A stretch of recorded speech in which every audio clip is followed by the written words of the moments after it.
I'm Dustin Boyer, and this is my point 4 cents. I'm Andrew Southworth. Hi, I'm Matt Bacon. And I'm Jesse Cannon, and we have a super interesting interview this week with Goshfather, who's going to talk to us about how he almost gave up on music 3 years ago to now traveling the country, DJing, and having millions and millions of streams. It's super great interview. All right, so our main topic today is we're going to talk about how does the algorithm work and does it punish art? I did a video on my social media, and then Matt reacted to it with his cigar, as one does.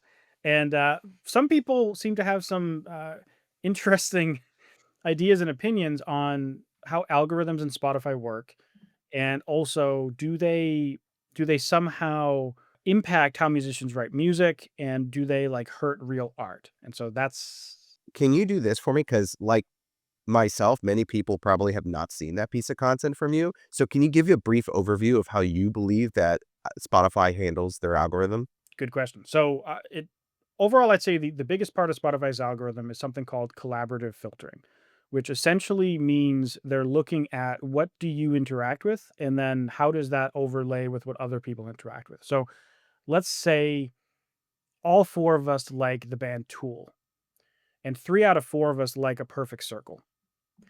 It'd be pretty obvious to say that to the fourth one, you should probably show them A Perfect Circle, because 3 of you like it. You like all this other band. You probably have some kind of common connection there.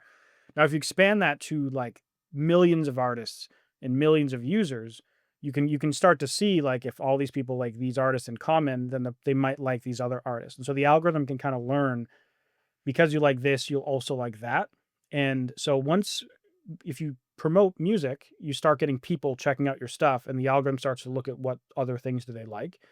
And so essentially, if you send the wrong people to your music, the algorithm kind of is like, it has no idea like who actually likes it, and it pushes it to the wrong people. But if you send the right people there, it starts to learn who it is, and who's it for, and who likes it. Separately, they also do audio analysis, where they'll actually look at the BPM and tempo and instrumentalness of your track. And they also do web crawling, where they'll see if your name is mentioned on certain vlogs with certain artists and stuff like that. Yeah, we should say the similarities of the audio is commonly referred to as a music genome, where they're looking at the DNA of the music. I thought they got rid of the web crawling, though. I thought No, it's still there, but it isn't. Well, also, we're difference- talking about all algorithms like they're exactly the same for every Yeah. website, when we should also be saying, like, this is the general way they do it, and each platform weighs different things different ways. I believe I Yeah. thought we were talking about Spotify in particular. Yeah. But- So. Yeah. Spotify It still is- does web crawling, I thought, right, Andrew? From what I've last heard, I mean, it's very possible that maybe things have changed. And either way, it seems like it's been much overall, like, collaborative filtering is how like every social media site and platform does algorithms to some degree. So the algorithms aren't the same, but it's the same way that TikTok works, essentially. Like, if it knows that everyone that likes this likes that, it can kind of learn that based on this video, you'll probably like that video. And then I think the other layer to understand is these platforms are trying to consume your attention, right? And so really what you're saying is, what's happening is, if someone listens to your song in full on Spotify, the algorithm goes, okay, this guy probably likes that song. If someone skips your song after 5 seconds or whatever, they're going to be like, oh, I guess maybe this song wasn't actually that good. So, because they're trying to consume attention. So they want to find songs that got full plays, because that tells them people liked it. And so they're going to show that to more people via the collaborative filtering, right? So that's really the metric for how they decide if a song is good or not, is if people listen to it in full. Which, or listen to it multiple times, or well, and then that like reinforces it. I'm just saying, like, the baseline is like, how much time are people spending on this song? And we know for a fact for YouTube, the main parameter for optimization is watch time. We know for a fact the main one on TikTok is watch time, and for a bunch of other platforms too. So I think it's pretty logical to assume that for Spotify, it's probably just about listen time, and then the collaborative filtering is done off of like what maximizes time spent in the Spotify app, essentially. Yeah, we've always treated it as like, that's the collaborative bit is just data that it's utilizing, and it's only impactful if the metrics are good. Like listen time first and foremost, saves, add to playlists, those sort of things. But if if you have a lot of those, but there's no collaborative, then you kind of have a problem. Or if the collaborative is bad. For example, when you get added to a bad playlist, right? Let's say you're like alt rock and you paid to get on a classic rock playlist, right? All of a sudden it's the bad listeners. You're getting tons of listens. And let's say they're even listening to the song. But if it's not, like you said, good data, then it's not going to be productive for the algorithm. Yeah, and I think this is one of the things if we even want to back up of like when people say I'm an algorithmic jail, a lot of the time is it has no idea who to give it to you, and everybody it's trying to test you on is not working. I mean, I'm sure we've all had the thing of artists that we've worked with that were clearly in algorithmic jail. We do something, and then all of a sudden it's like, oh, I figured out who those similar users are, and now you are out of algorithmic jail. Yeah, like algorithmic jail isn't like the platform going out of your way to punish you. It's just they either have no idea who to push you to, or they try and then everyone that they push you to hates it because they don't know who to send it to. I always imagine it like you have a lemonade stand outside your house and a little Spotify salesperson comes up and goes, "I'll sell your lemonade." And you're like, "Cool." And then he just starts shouting that you have lemonade and everybody that walks by doesn't like lemonade. And he's like, "Look, I'm trying, but nobody likes lemonade." But you are only one street in a vast city. And it just so happens that the people who like lemonade aren't driving down your street. They really should come to my block since I've probably spent like $500 on lemonade this summer. All the I kiddos. I have Gotta a support those really good entrepreneurs. I have a really good way to that I at least I think it's good. Maybe you'll tell me it sucks. The think about like algorithmics recommendations, stuff like that. Like imagine you go to a music festival, like a generic one that has like a bunch of different types of artists. Like I don't know. I don't go to a lot of festivals, Coachella or something, or South by Southwest. There's a bunch of like artists playing, and you don't know if it's going to be like a rock or hip hop or whatever. If you just ask a random person, or let's say you ask 100 random people, who's your favorite band? And they tell you. It's going to be all over the place. But then if you go to like a Blink 182 concert and you ask 100 people who's your favorite band, probably like 90 of them are going to say Blink 182. And so let's say you were to walk into those shows having no idea who the headliner was or who the main show was. The Blink 182 one, you could super easily figure out. I'm at a Blink 182 concert, and the festival, you'd be like, I might be at this concert and I might be at that concert. And it's the same thing for the algorithm. It's like you're putting it in a concert it doesn't know who it's there for and who to recommend it to, but just by asking people, it can kind of figure out like who it's for.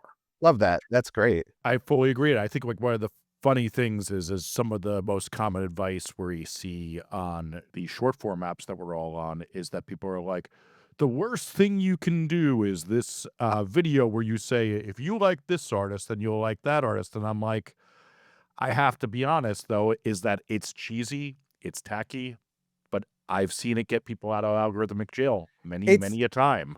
I would love to comment on this because it's an argument that I have a lot because you are right.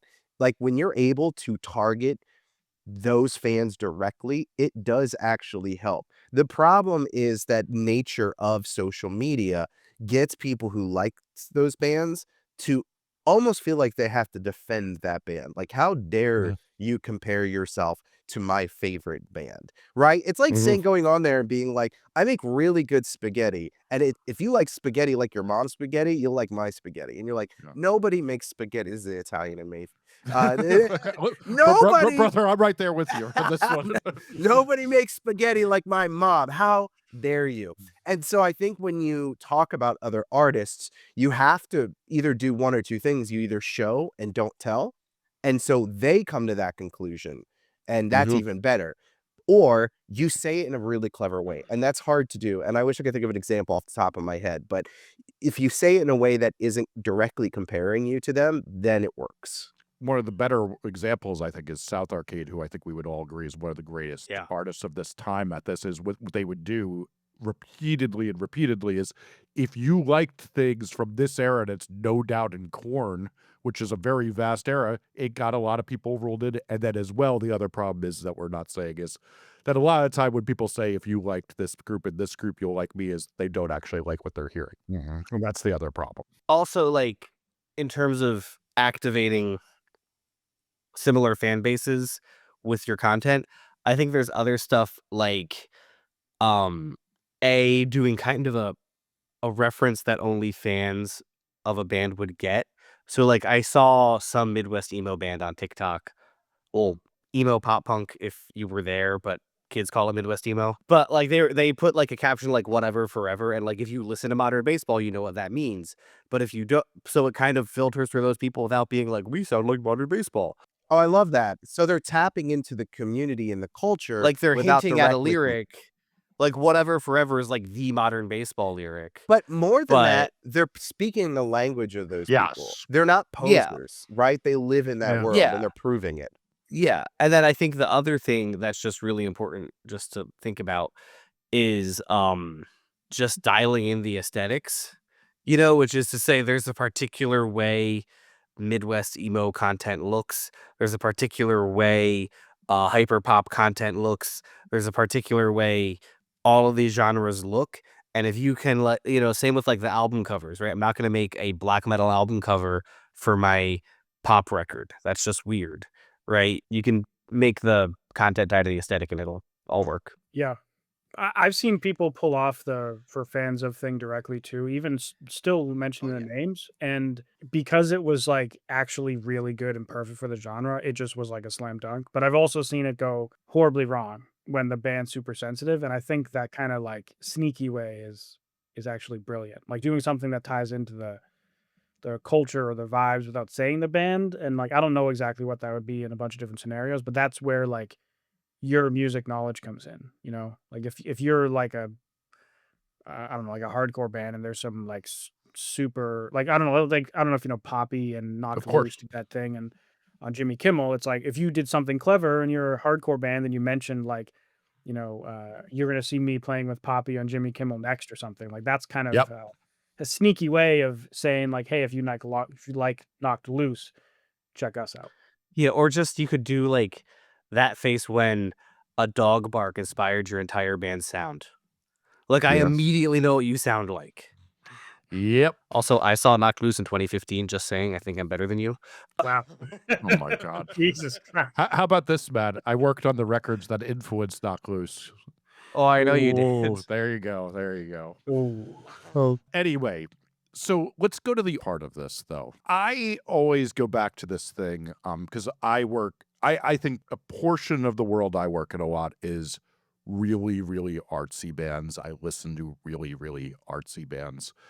And everybody kind of says to me, well, this is not going to work on TikTok. It's not going to work on this and this and this. And I'm like, I see a lot of great examples. Like, the one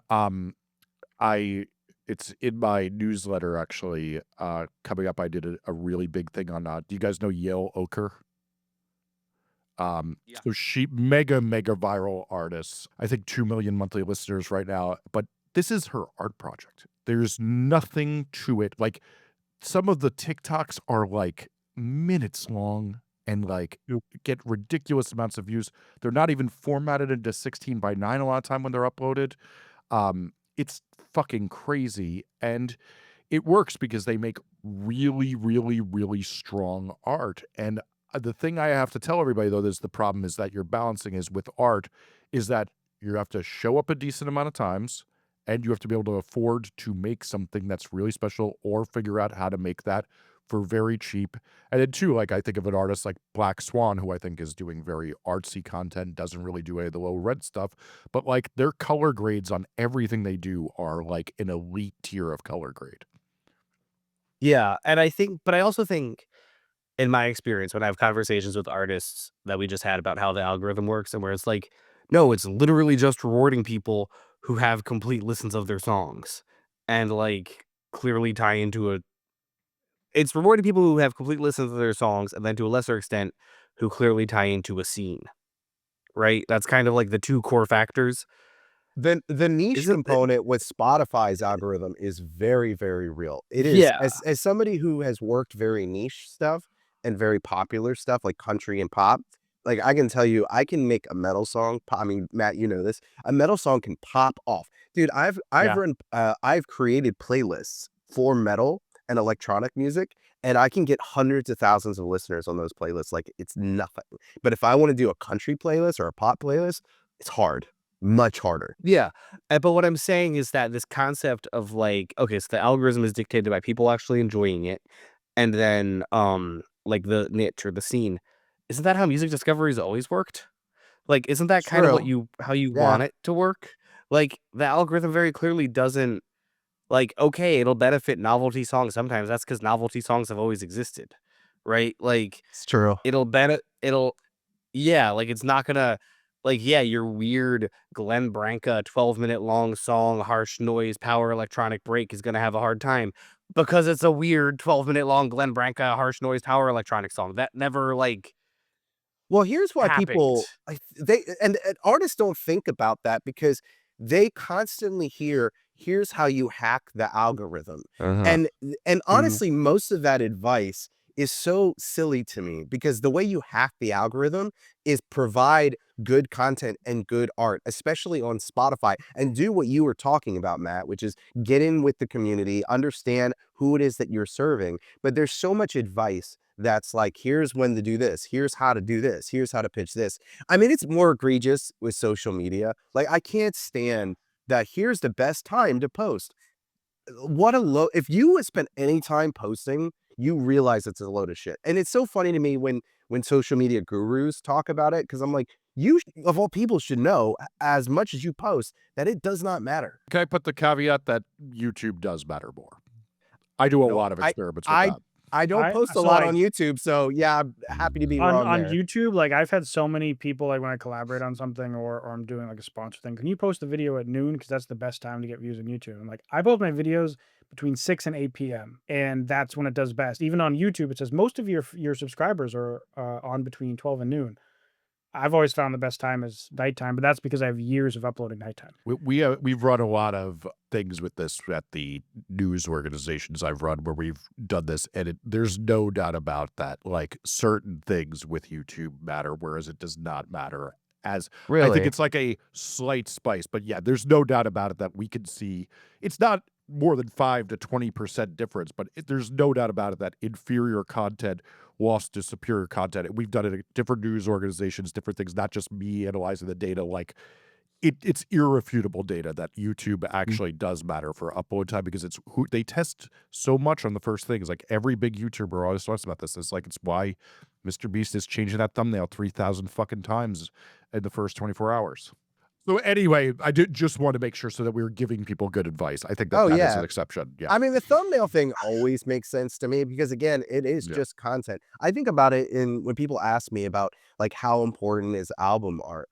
And they always talk about it from the standpoint of like the art itself. I'm like, look, you have to understand where people are buying your album. And if it was the year 2002 and you walked into an FYE and you were looking at album covers, you would solely dictate on what to listen to in the little test for all you young people, there was a way to test and listen, uh, based off that album art. And the same thing goes for Spotify. If I'm in Spotify and I'm running a marquee ad and that pops up and the album art is good, you're probably gonna grab them and gain some interest. So you have to think about like I think about the YouTube cover, Mhm. that does the same exact thing. Anyway, though, your point with posting time, I think, is very good. But you guys were saying the thing about the novelty versus the thing, and I think that one of the biggest problems we have is that no one sees anything they do as a success unless it's like 8 million views.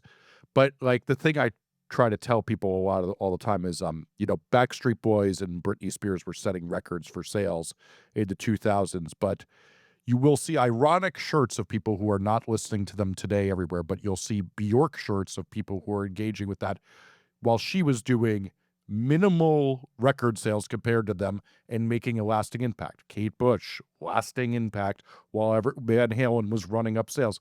You could choose which type of artist you be, and there could be wins, but the wins will be smaller, but they never see those as wins anymore. Yeah, but it's also like a thing of like if you actually study music history and actually study number ones over time, it's like, oh, most of these kind of suck. Um, right. Well, like if you look at Let the number one record show albums I by gave a year, very skeptical face here. but what I'm saying is that if you look at you like I think we've all had like consulting calls with people who are like, oh, music was better in the '80s, and it's like, well, no, True. like Yeah. Culture Club was like a big deal, and There's a like difference that's what I'm between the trying to things say. that actually, like, sold #1 and then things that Yeah, stood the test of time. but Like, yeah, some of the but stuff that people love didn't hit top 10 charts back in the but day. to circle all the way back to, is the algorithm negatively impacting art? I can tell you that pretty much none of the artists I work with that have millions and millions and millions of streams are ever really thinking about the Spotify algorithm when they're writing their records. No. Like, there might be some consideration for, like, okay, this is a long intro, I'm gonna fucking turn it into a interlude.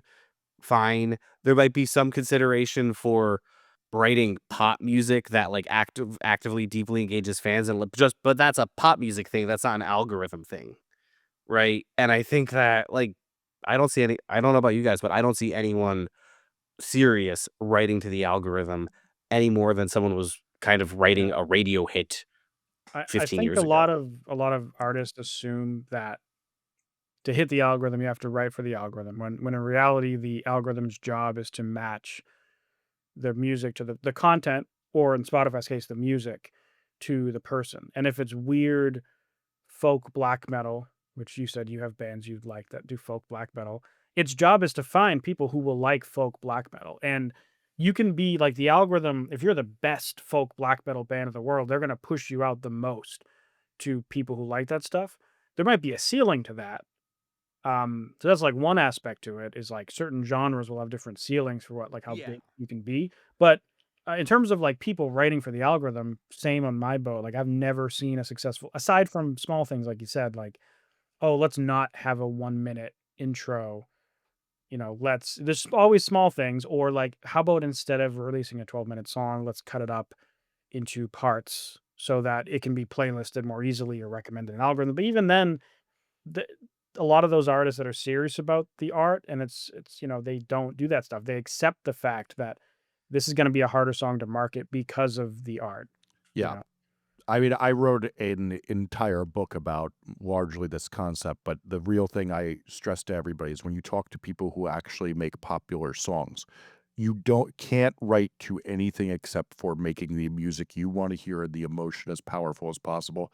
Anyone who chases these things, like, a big thing I started to hear was, I'm writing songs to be the up next song next to this hit song.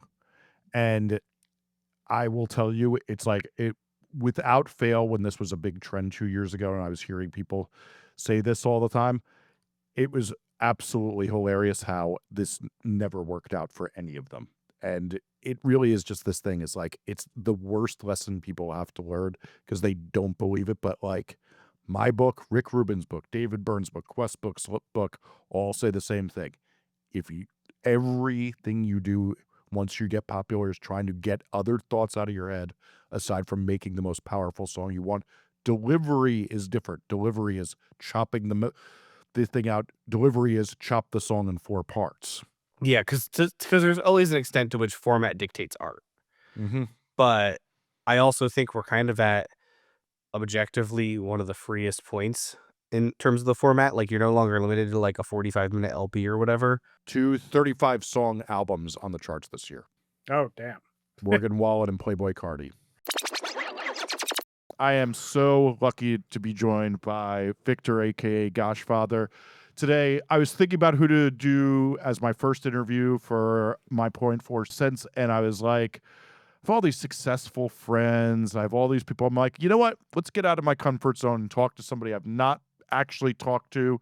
And all of a sudden, this long flowing hair and glasses came before me in my imagination. And I was like, I think I know who to do. So I sent a DM and you were down. So to give everybody an idea, Goshfather makes disco house. He's flying around playing EDCs. He has songs with millions of streams, creating music constantly, playing it live.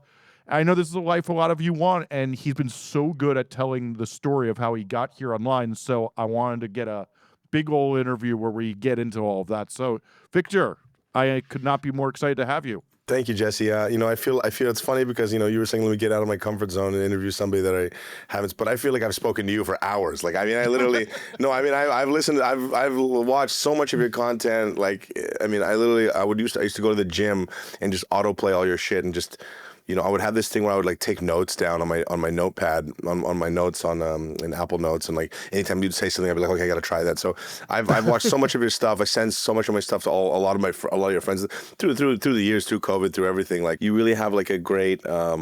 You kind of really see the matrix. You kind of just, and you also have a way of like saying shit to people where it's kind of like, hey, it's a suggestion, but also like, please fucking do this, otherwise you're screwed, kind of thing, because times are changing and you have to watch. Like, I don't know. I think the way that you kind of put things is very just like I wish I had like a teacher like you when I was learning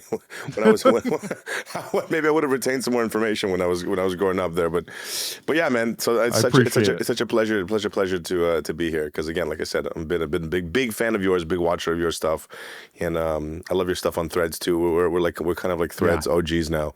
It's true. It's true. You and I are like, we were posting away there. Well, I really appreciate that. So I want to give some context. So first, a lot of people are not going to get what Disco House was. I will be honest with you. When I first saw you posting about Disco House and I hit play, I was like, I was thinking like first Daft Punk record. Yeah, and then sure. it like, you know, it's a little bit more modern than that. The Daft Punk really keeps it in the 70s with Sure. the 90s thing. Tell me how you explain Disco House to people. So I mean, I'll try to break it. So to me, disco. Okay, so there's a couple of different things, and again, I guess like I think I told you yesterday in the thing, like I really enjoyed telling my story on here, all the different stuff that I talk about, but I also like really, I want to talk about it from the perspective also of like how if somebody else was listening to this, if they were a rapper, if they were fucking in a metal band, if they could kind of like take plumb from what I'm saying here. So Disco House, and the reason I talk about Disco House, the genre that I'm doing, and for those of you that don't know, it's a subgenre of EDM, dance music, house music, whatever you want to call it. To me, Disco House is because yes, Daft Punk was the reason that I started producing music. Obviously for a lot of people, that's not very like, it's not very like, oh, amazing. It's very similar to why I got a sampler too. Exactly. I think they're brilliant. And like basically it's taking not just records from the 70s when disco was kind of popping, or like kind of early 80s, but it's also just taking aesthetics, taking the certain kinds of the way the bass line sounds, the way the vocal is sung, the way the way the strings sections are done, and putting them over house, and using those elements. And also it also does include, yes, sampling 70s records. I mean, there's a lot of songs that I have that are like, you know, I've used 70s record samples as the lead instruments in the song that kind of now has like a John Summit vocal over it, or some kind of like modern kind of vocal over it. And that's me just smashing those kind of textures together. It's all about textures at the end of the day. Yeah. So to me, that's what Disco House is. But now to get into, you know, how this can be relevant to like somebody watching that doesn't do this kind of stuff. Why? So for those of you that are listening and know obviously about John Summit, Dum Doll, all these people that are just major, massive people right now, kind of in the dance music game. And for those who don't know, John Summit and Dum Doll, like they are stadium level acts at this point. Stadium level acts that, for example, for example, we have Outside Lands in San Francisco, which is a major. Well, last year we had Post Malone headlining. I mean, like major. It's like a baby Coachella in San Francisco. The lineup is insane. John Summit is one of the headliners. So to give you an idea, you got Doja Cat, you got humongous household names, and you have John Summit at the same tier as them. So anyway, that's for those of you that don't know. Point is that when he came out, him and Dum Doll and a couple of these people, they came out during this kind of boom that happened around 2019, 2020, 2021-ish of this thing called Tech House. And Tech House is like this, it's kind of like, imagine Miami kind of Ibiza kind of like toe-tapping kind of music that they rode this wave and then they maximized it. They took it and now they still kind of come out of that wave, but they make trance, they make electro, they make much crazier music. But the point is that they came in from that wave. So for me, when I looked at that, and because, you know, if you spend any time on social media, there's so much just beating over the head about genre, nomenclature about genre. This is hyperpop. This is this kind of rap. This is conscious rap. This is hip hop. This is the tech house. This is dubstep. This is terror dubstep. This is rhythm dubstep. You're getting smacked over the face because one of the things is there's something about the nomenclature about a genre, what a genre is named, that gets people's blood boiling. It's almost like the ultimate clickbait. If you go and say, I love this dubstep song, and it's playing drum and bass, the video now has 1 million views on it. Yeah. And it's a guy innocuously in his room DJing. He's like, I don't know, I didn't ask to go viral. Now he has people saying, fuck you, you piece of shit, like literally like, trying to. Yep. So something that I've noticed kind of unconsciously on social media is that nomenclature is very powerful. And so for me, Yes, you have people like Purple Disco Machine, who I'm sure a lot of the listeners will know. Maybe he makes straight up like disco. It's like Italo disco. It's like disco, but he kind of beefs it up with something. Then you have somebody like Young Bay, who does future funk, which is another subgenre. You have all these people that are doing, and you have a lot of these people that are doing kind of different stuff. And then you have like, French house, which is kind of like, I don't really know who's really doing French house right now, but as like a mainstream person. But point is, you have all these different like subgenres of things that sample disco textures and records. For me, I'm saying disco house because I have so many friends that are disco producers from all kinds of parts of the spectrum: Italo disco, French house, filter house, all this different shit. For me, I know that the way that the genre is going to kind of transcend is when we can all show the frat boys that this is like tech house, which tech house included deep house and UK garage and all this stuff, and then it evolved. You need to have a one kind of flagship kind of name for it that people can go, oh, it has a disco bass on it, oh, it has a soul vocal on it, whatever. Then people can kind of rally around that. People can understand it. Say Purple Disco Machine and Young Bay and all these people, Dombresky, Disco Dom, those are all disco house. And now you can allow them to much more easily come down the genre rabbit hole and find people like me, find people like my friends who I think are incredibly brilliant. And I hope, I'm sure, Jesse, I'm sure that this is making sense to you, what I'm saying. And that's why, to me, I'm making it very simple and digestible by putting it all under this. And I'm kind of like trying to also obviously position myself as a kind of thought leader about this genre, because when people go, what does he make? What does he play? Disco house. And to be honest, it's been working for me a lot, which I think we'll get into that in a little bit right now.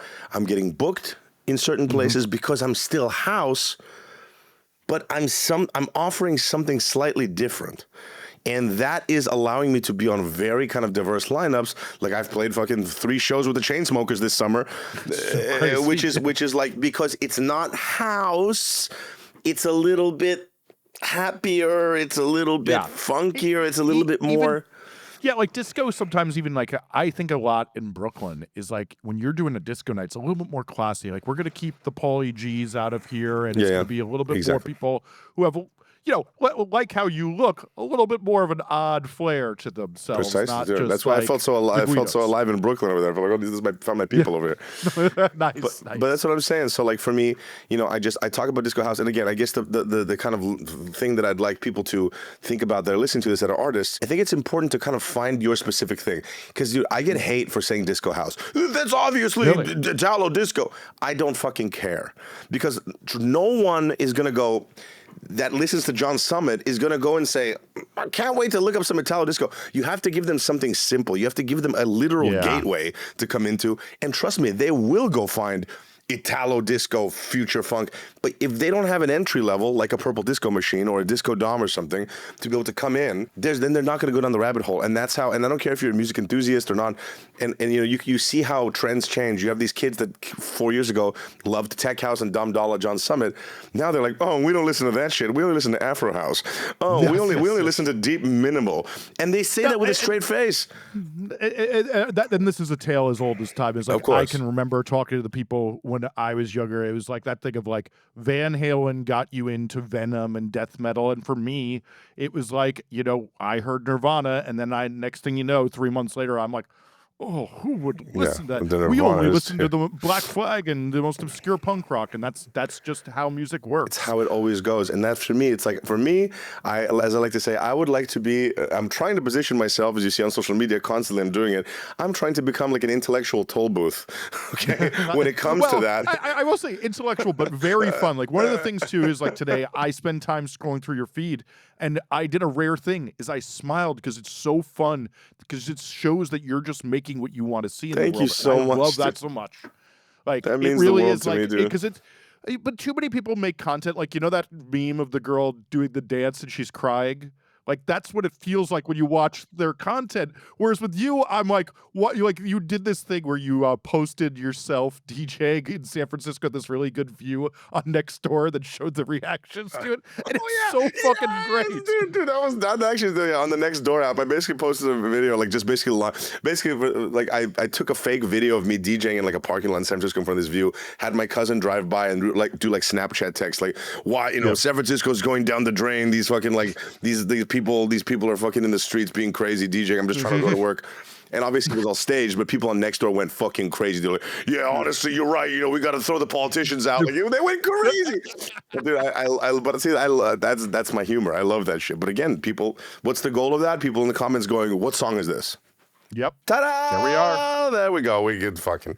No, and I think that there's a really good vibe to doing things from the place of like having fun with it, but also like it's very clear, it's clear that you are in this music thing to make it your life, be serious, and we'll get into how you've not had this in just the recent past years. It hasn't been the school, but while we're on the subject, sure, I want to talk about disco as a weapon. Tell me about that.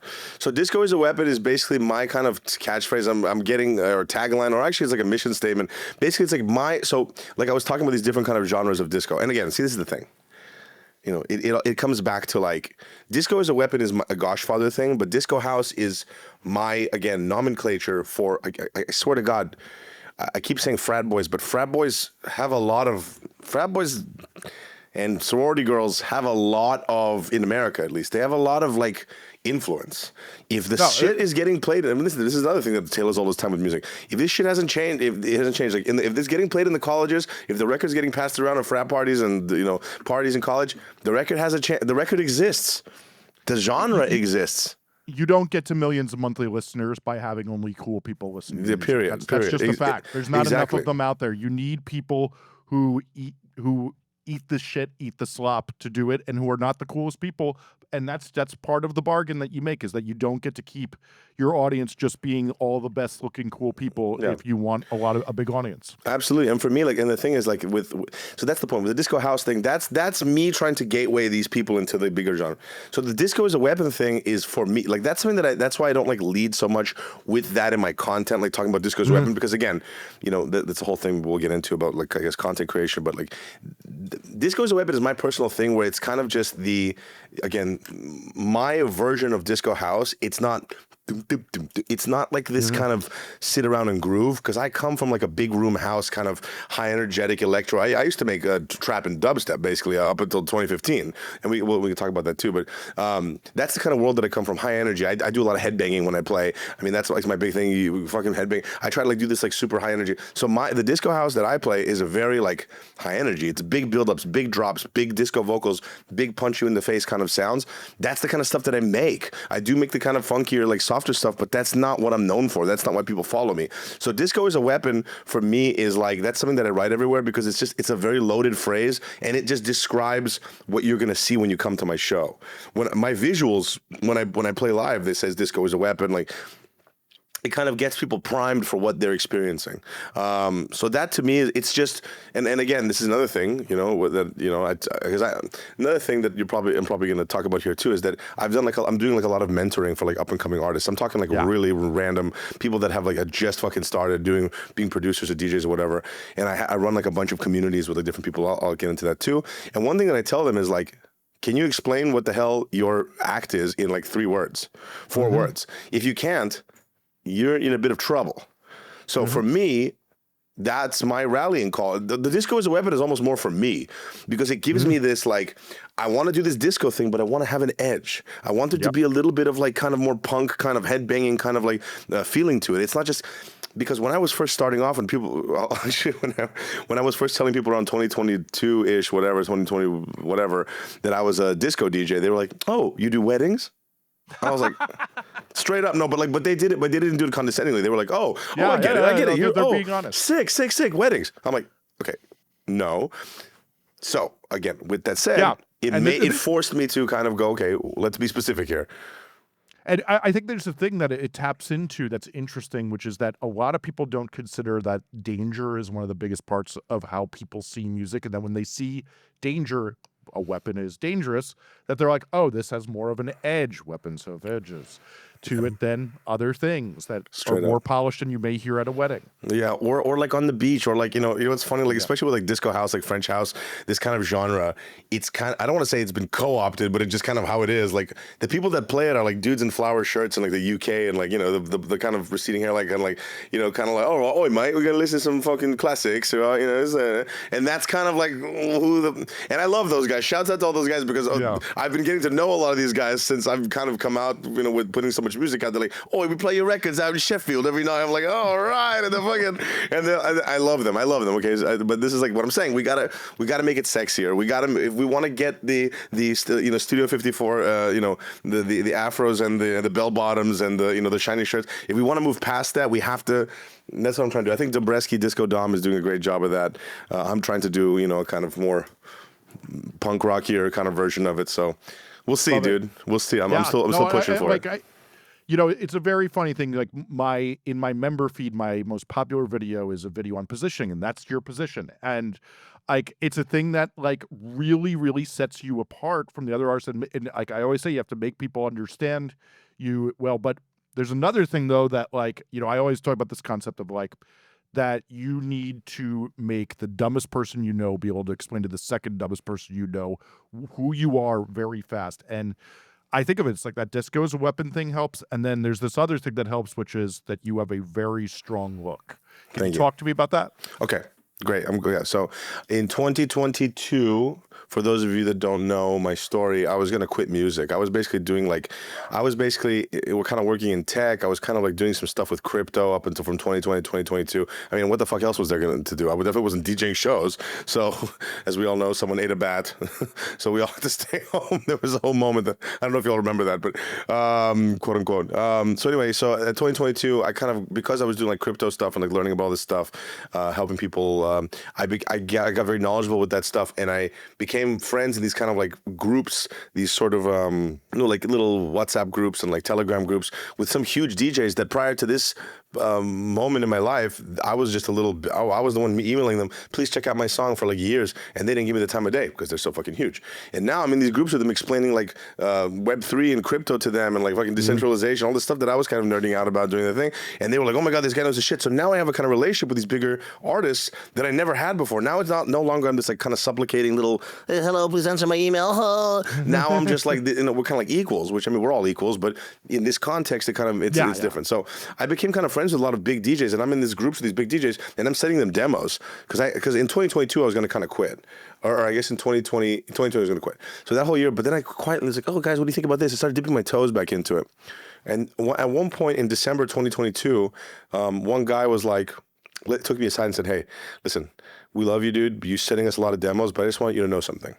If we tell you, these well-known producers tell you that your song is the greatest song ever made, or if we go and say, hey, you're a piece of shit, stop producing music, go hide under a hole and never make another song, he's like, it doesn't fucking matter what we have to say.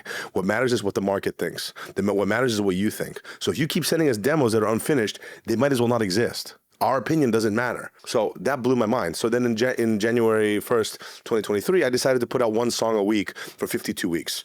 So I did that. I did that. It changed my life. The reason I'm having all the success is because still reverberations from that act that I did that year.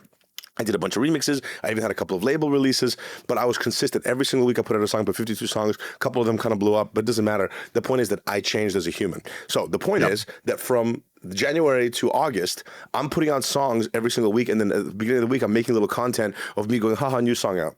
It wasn't really doing a lot, it wasn't like going viral or anything, but I was putting it out there. But dude, I was just in a t-shirt, where I had my shorter hair. I was just kind of just like, Victor doing, oh, look, Victor's doing music. Victor's doing songs. Victor's doing song. Oh, look at Victor doing his little song thing in 2023. Around August, I had a video that was kind of like comedic, talking about some producer shit or some fucking thing, talking about the algorithm that went kind of viral and ish. And then a lot of new people coming in and they were DMing me, they're like, haha, you're funny. And then I started I had like a little inkling. I was like on TikTok and I reached out to some random complete strangers and said, hey, can I ask you a quick question? They're like, yeah. What do you think I am? Like, what am I? What do I? Great question. But it would never occur to me to ask this question. Like, what do you think? Because I guess the reason I asked the question was because then I posted underneath one of the videos that was blowing up, hey, check out my music. And then somebody wrote, you do music, question mark? I was like, uh-oh. Okay, hold on. So I asked the fucking random kid, what do you think I do? And I was like, you're like a comedian? Oh, you like do a lot of traveling? Oh, wait, you're like a traveling like commentator, like comedian? Oh, you do like some music stuff? I was like, this is not good. This is not good. And then I asked a couple more people. They're like, same fucking thing. Like, you do comedy, right? I'm like, okay. This is not good. So then I read an article. I was in Greece in the water, and I was in Greece, and I read an article by Dave One from Chromeo, where I think it was I literally was hanging out with him last week. Yeah, so it was like it was like Esquire or GQ, where he does a thing where he talks about fashion, because Dave One from Chromeo, as you guys. For anybody who doesn't know, the funniest thing of being in a room with Dave is watching everyone, guys and girls, just look at how well he's dressed and go, damn, those jeans fit so good. He's brilliant. So I think it was Esquire. I think it makes sense. It was Esquire, GQ was one of the two. He's getting interviewed talking about just how how important fashion is to his brand, to his life, to his life. Forget the brand. And he'd said that I have it literally on one. I don't know. It's on my lock screen usually. It's just a screenshot from the interview where he goes, the ultimate test for a musician is, can people dress up like you for Halloween? Yeah. And he goes, he's like Wu-Tang Clan, Daft Punk, Beastie Boys. He's like, they all could have been the Avengers. He says that in the article. I have the article fucking memorized, basically. Where he goes, all these different people, all these legendary Nirvana, fucking, who name it. Yep. Name a fucking band that's a household name. MF Doom. Everyone always likes to go and say, oh, this is real rap, this is fake rap. Okay, MF Doom objectively is real fucking hip hop. Great. He's an Avenger. He looks like literally like Dr. Doom.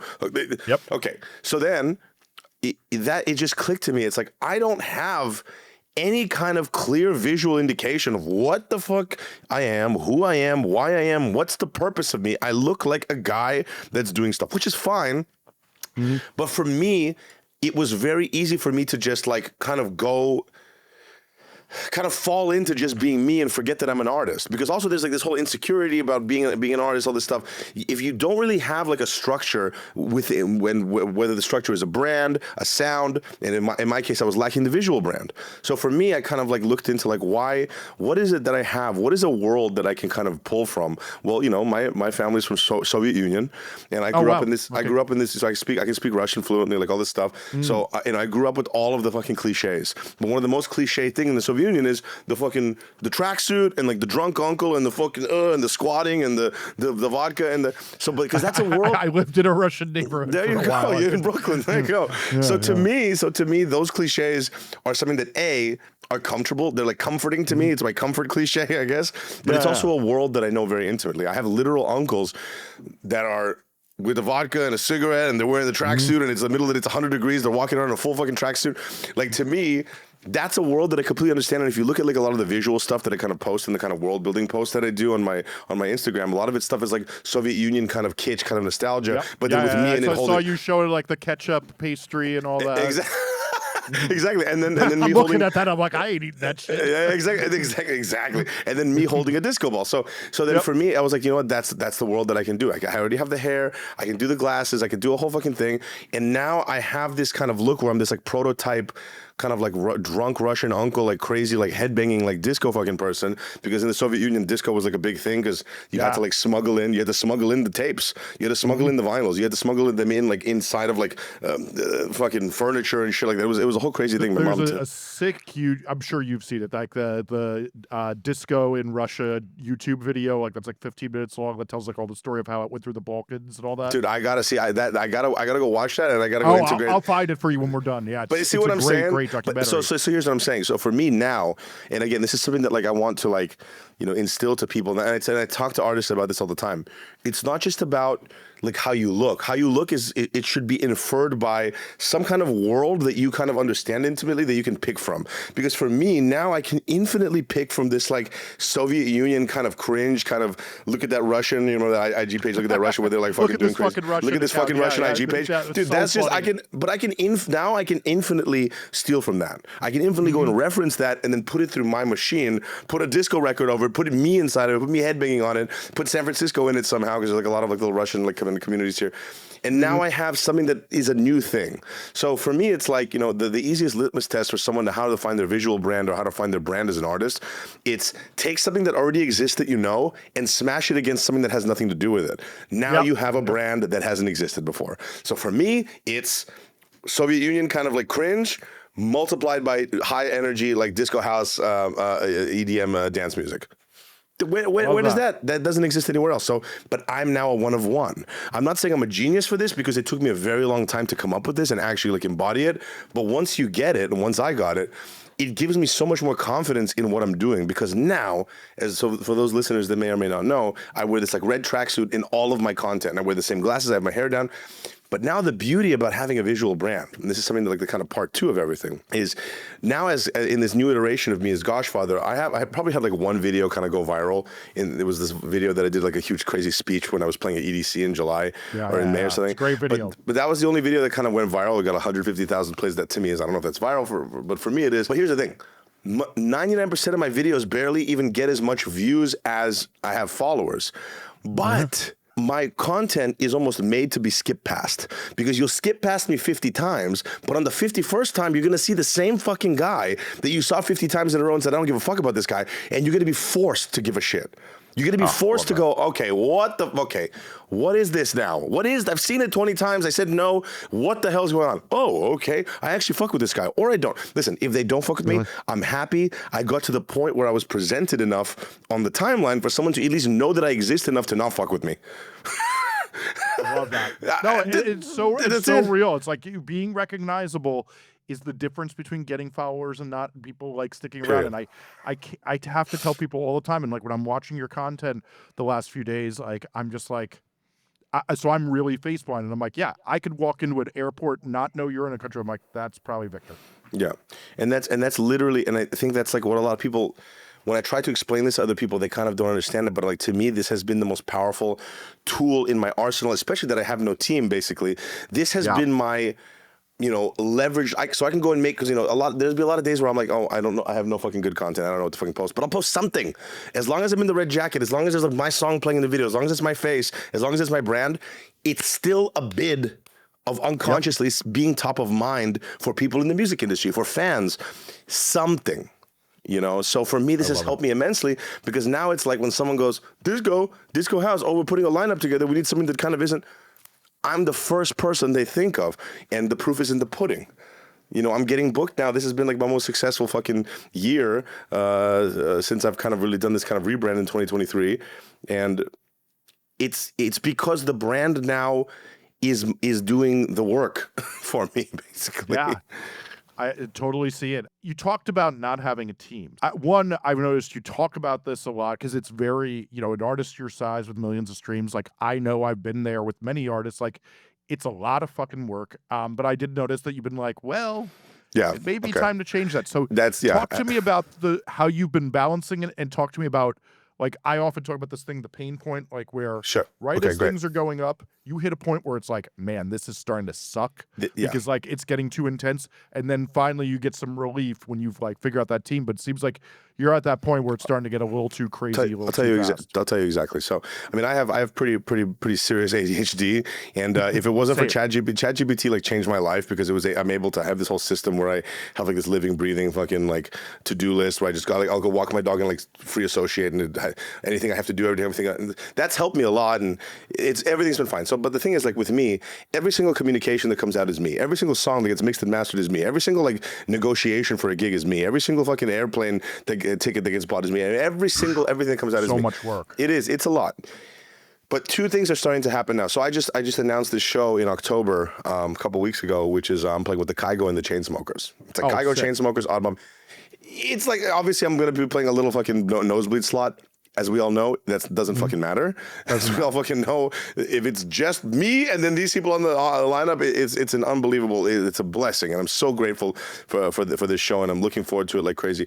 But since then, the bookings have started getting really crazy. Like the inbound bookings have started getting really crazy. I've ChatGPT or ADHD be damned. I trying my best to keep everything ahead and work on music. The music production aspect is starting to suffer for sure, because now it's like, I'll go tour, you come back, even if I'm like sober on the tour, if I come back, the fact that you're just traveling and doing crazy ass hours, my Mondays and Tuesdays are gone. Yeah. They're gone. So Monday and Tuesday don't exist as days, because my social battery has to come back. In order for me to like summon up the energy to then go, okay, it's not about social battery. It's about, you have tasks that you have to do. Yep. Or else, and guess what? When you're solo doing this as an independent artist, nobody gives a fuck if you don't do them. Fuck off. Someone else will take your place in a second. Yeah. In a second, not even a second. I think I could say, as somebody who's consulted artist for now 16 years. One of the main things I've seen when you have momentum like you do right now, where you have all these monthly listeners, all this thing, is that when you go, fuck it, I can't do these tasks, and you start letting things go, it's like, yep. And then the next thing you know is another thing erodes, and then it slips away, and you are rebuilding, or you just never get the opportunity again. Period. And here's the thing, because the opportunities that are coming in right now for me are in earnest. They're not like, oh, your reputation precedes you. It's people taking a fucking risk on me, dude. In a nice, I mean, not in a, oh, you know, you owe us, but in a way where it's like, okay, we see this guy, we want to maybe be the guys that can go and say, oh, we gave him his first shot in this new city. I feel that. And the conversations that I have with promoters, I feel that. And that's why, like, you know, I always go and I show them that I'm grateful. I make content. I'm not one of those artists that goes, here's the flyer. Jesse, you will never see me ever post a fucking flyer and go, I will always go the extra mile. And I think that is like why I'm getting these bookings. Okay, so there you go. So you have all that. But now what's starting to happen, dude, the music is the lack of energy to make music is one thing. That's okay, because I already have like releases that were done before that already kind of have like songs come out. That's fine. But the creating new material is extremely suffering. And I've just recently, and the reason that I'm even that what would make a person go and make a post, like, just to give context for real listening, I basically wrote a post the other day after my New York show. I played this big show in New York on last Sunday at the called Azure Day Party. And I posted this thing on Monday or on Tuesday. It says, hey, the inbound stuff is getting a little bit out of control for me, and I really am looking for management right now. And it takes a lot for me to say something like that. It takes a lot for any artist to like ask for help. It takes a lot for a human to ask for help. And I literally posted that, and I really was looking at it, I'm like, this is kind of cringe, but I'm like, dude, I need it, because I know what the trajectory I want. But the point is, the thing that kind of like got me to the point of posting that was I literally missed 2 emails that were gigs in new markets that were paying well. And then I found them just randomly a couple of days ago. And I was like, oh, hey, I'm still interested. And they said, sorry, we passed because we thought that you were just ignoring us. Damn. Oh, dude, like, it's just, and for a person like me, where it's like, this is, I can't like, I hope I can try to like explain to the people that are listening, like, that is such a fucking bummer, because every single penny and every single gig is like, it's worth 10x. You know, and so for that to happen, it was like almost like a trauma. And the fact that it's like, how can I now go and say, guys, I'm not being a fucking dick? Because the other thing is, I think people think that I have a team. That's the other thing. Because I'm so active. That's the problem, is the second you're playing any gigs and they see like, oh, they flew. Oh, they went for 300 miles from their home. It's like, oh, well, they clearly have a team. And it's like, a lot of the time that's not true. Can you tell everybody where to find you? Tell them what to do. I'm at Goshfather on Instagram. You know, that I'm kind of like Instagram forward. That's kind of like my main thing on there. You know, I'm on Instagram threads at Goshfather. If there's any artists that hear this, I want you guys to know that my door is open. DM me if you have any questions. I do fucking Instagram audits. I love yapping about this shit. I love yapping about the music industry kind of side of it for up and coming artists almost as much as I love performing and making the music itself. So if anyone ever wants to reach out to me and talk to me about any of this stuff, I'll happily take a look at what you're doing. Happily give you some advice, especially if you're in the dance music world, which is obviously my real expertise. I will happily, dude, if I go, whenever I go to like parties and stuff nowadays, I'm literally up until like wee hours in the morning talking about this shit in person with like random fucking, hey, I'm a DJ too, and I'll go and I'll talk their ear off of this shit, because I want people to win. It's not as hard as it is difficult, but it's almost 99% mental. It's almost like you having to get out of your own way in so many ways, and I want to help people. My next show is this Friday in Salt Lake City. I'm playing a really crazy thing called Black Void, which is this crazy underground thing in Salt Lake City where they find like a random abandoned place and they bring in like full visual rave. Like, it's gonna be insane. That's a very weird thing to do in Mormontown. Oh, but dude, but doesn't that make sense though? You know what I mean? That's you crazy. gotta have the I spent a little antithesis. time there, and it's a fucking weird town. They love it, dude, but they go hard. So it's gonna be crazy. You're gonna be playing Disco as a Weapon shit over there in Salt Lake City this weekend. But other than that, yeah, Instagram is the best place to find me, guys, if you guys want to reach out to me. And obviously, you know, my other thing is, you know, listen to Jesse. Listen to Jesse, what he says. He'll never lead you astray. That's my other advice to everyone. If you're enjoying this interview, there's 30 more minutes of it coming your way. You should subscribe to our YouTube channel and turn on notifications. You only saw half this interview. In the second part, we discuss how he's using small chats on Instagram to mentor artists and excite fans, and how he's creating his videos that get so many views.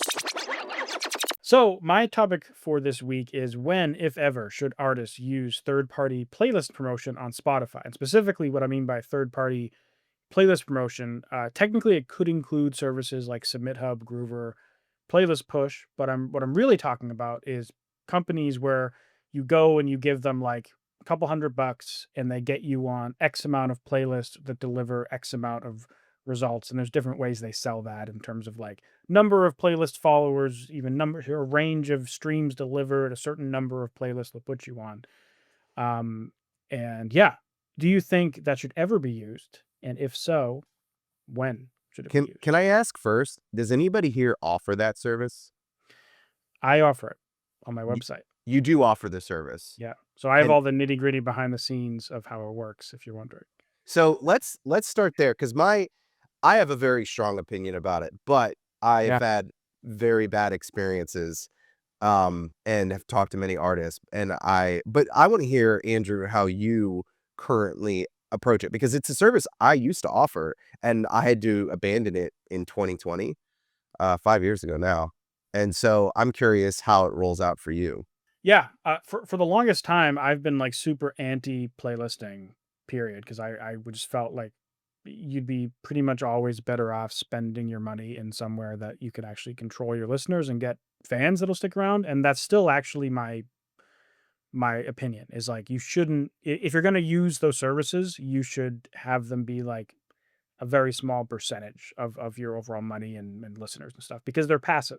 And again, this is assuming that they're real. So I'm talking about this service assuming they're not botted, because there's bots that offer these services too that are way cheaper. But uh, the way I typically use this is if you're running a campaign and let's say you're running an ad campaign specifically, and you're seeing your song getting pushed off algorithmically.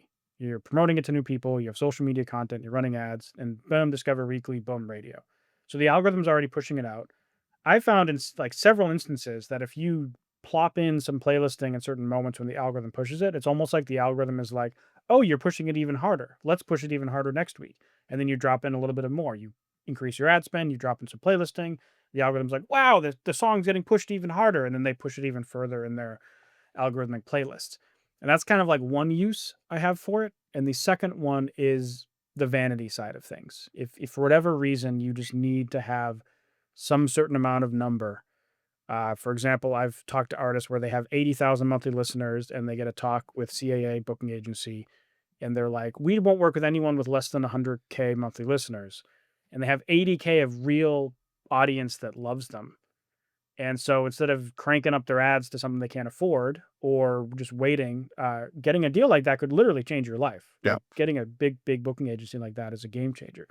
So for them, it's less increase your ad spend and do playlisting because it's cheaper.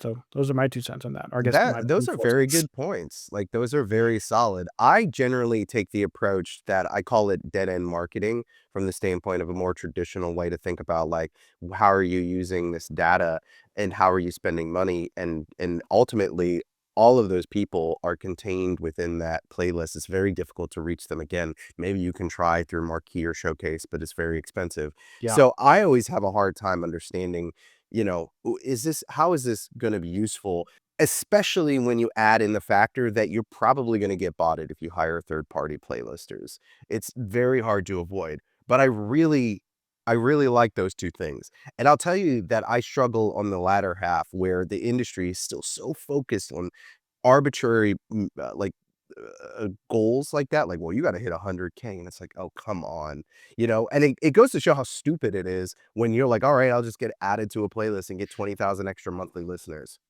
Like, how arbitrary. But that's a Yeah. game. Like, there is games in the industry that sometimes you have to play.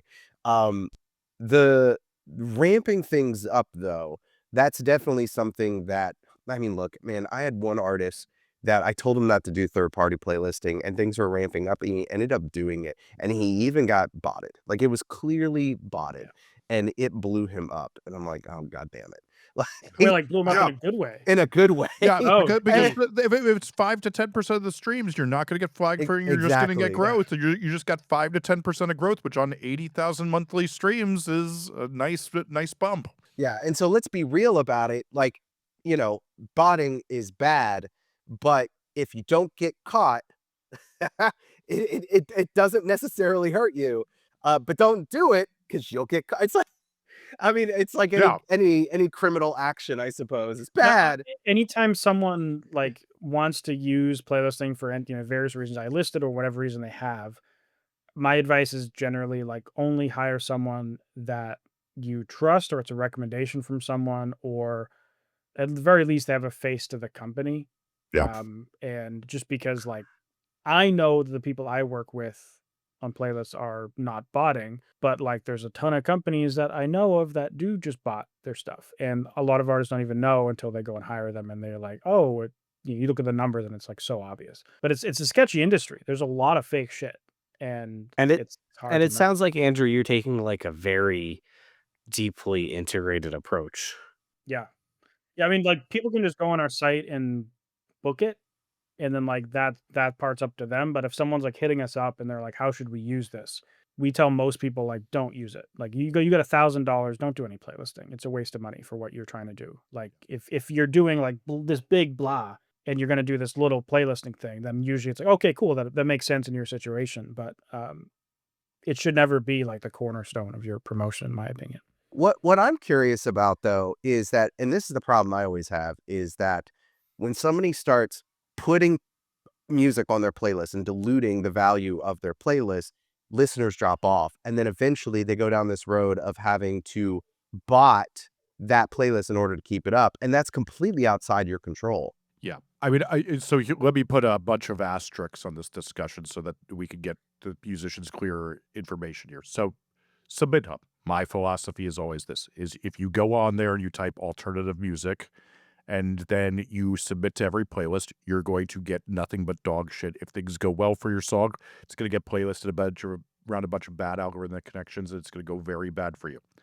On Playlist Supply, there are some genres where you will find a few playlists that actually do take submissions. There are some genres you will find absolutely none. You will be pissed you spent the money. I have dealt with this. There's been people who've written me who've said this, and I'm like, look, if you were this genre, here is 3 right there that I just looked up that work.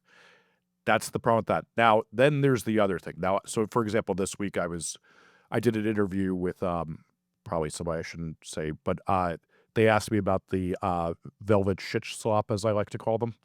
And if you look on their profile right now, they have a bunch of playlists from please beep this, extra music. That is clearly what they're doing, is they are making different playlists like Vietnam War music, soundtrack to this show that didn't have a soundtrack, and they're putting them on it to get streams when people look it up.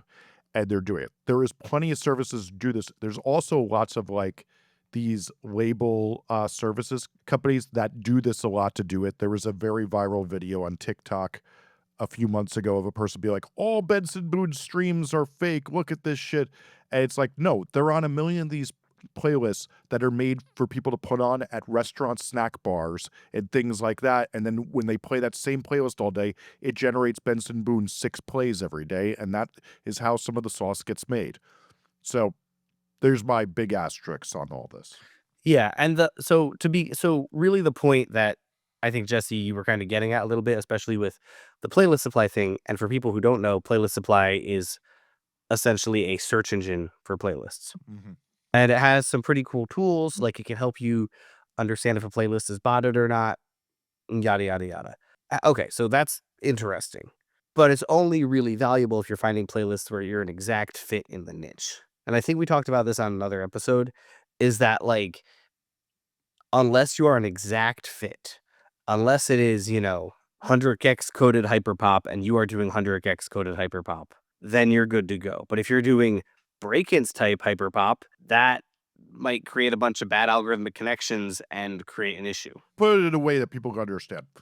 If Sure. you're not a direct hit for that genre, so let's say you're a little bit ska, you're a little bit hyperpop, you don't want to just be on the hyperpop playlist because it might mess you up a little. Yeah. And so it's like, it's really hard to find playlists. If you're doing anything like anything alternative, it's very hard to find playlists that are really an accurate fit for you, in my experience. I will say it's also like a volume thing too. Like Yeah. it's very common, like, to see, I mean, let's just use the Velvet Shitstorm because I picked them up when Jesse mentioned them, but they're on all these playlists, and they're kind of a crazy example because they're an AI band. But if you're on like a soundtrack playlist, and it's not a perfect match, but you're on like 10,000 playlists, it doesn't really matter. Mhm. But if you have one playlist that you're on that's dictating like 100% of your streams, then it's a problem. So if you're Yeah. on some ska playlist and you're on some hyperpop playlist, there's probably not a hyperpop ska playlist that's big enough in the world for you to actually do like significant volume with. But if you're on like a little bit of both, I would kind of assume it would be all right Mhm. because the algorithm's going to piece together like, oh, people that like this, but they also like that. And so it's the blend that makes sense, not just like each individual list. The You know what I scale, the scale matters is really what we're trying to say. Is that if you have 100 monthly listeners and you're on one playlist that's bad fit, it's bad. You're on a playlist that don't fit when you're at 30,000 monthly listeners. It does not really matter as much. Yeah, yeah, exactly. Like if Ed Sheeran gets added to like a playlist that's like, I don't know, it's like thrash metal or something. It's not going to hurt his algorithm because he has so many listeners. But if he's added to one that gives him like 50 million streams a month, it would probably hurt his algorithm. It's going to hurt my eyes when I read the tweets about it. Yes. But it also circles back to what we were talking about before. Like the algorithm is based on this collaborative thing, right? Where it's going like, okay, people who like this other thing, and it slowly teaches itself from scratch, right? Which is also why I think we've all had the experience where Spotify Radio kicks up something that is very specifically what you would be interested in, right? Like where you're like, I don't even like Spotify Radio most of the time just because I like to curate my listening. But almost every time I accidentally leave it on, I'm like, oh wow, here's a new thing I love. Yeah. I think the radio on Spotify is like the best thing. Everything else kind of sucks algorithmically, but God, the radio is like locked in. At least it is for me. My best trick for finding great new music is I have a playlist called Now, Now, Now, which is just one-off songs that are not records that I've been listening to for like 7-8 years. I let the radio play after that, and I find more new songs to add to that playlist all the time because that radio is really It's good. so locked in. Yeah, it knows every type of thing I've been listening to forever that's singular like that. This is kind of off topic, but it's kind of related in terms of like artists growing their own playlists that are like, for that's how you example, should do it. Yeah. That's how we Yeah. do it.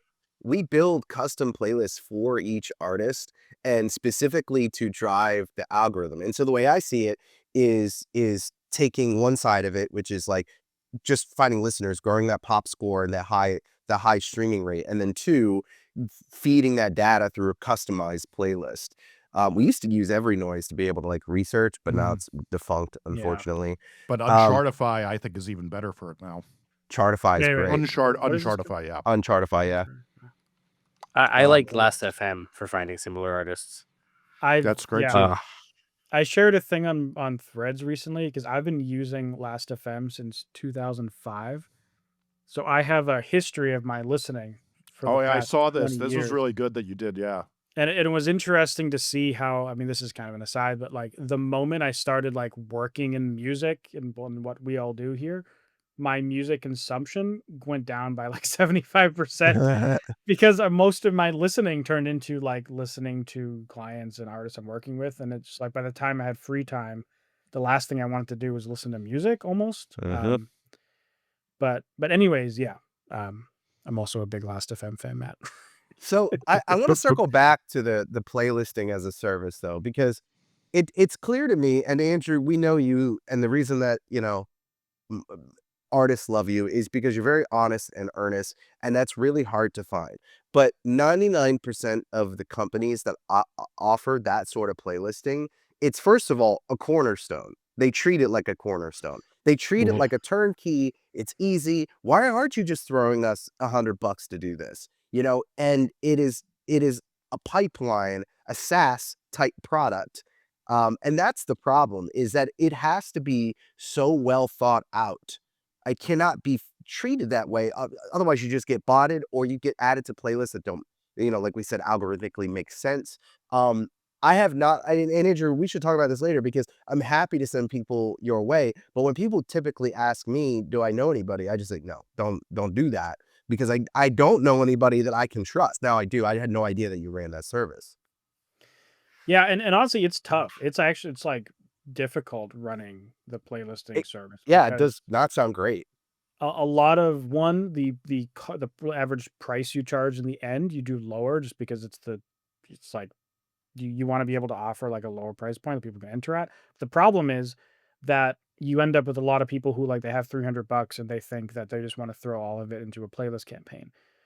Which like we don't judge how people like spend their money. If someone wants to hire us to do something, it's like we'll just go do it. We'll warn them if we're talking to them, but it's like some people are overly specific on what their music is, which guys have probably seen. Like, I don't sound like this because of blah, and you're like, no, you sound exactly like this.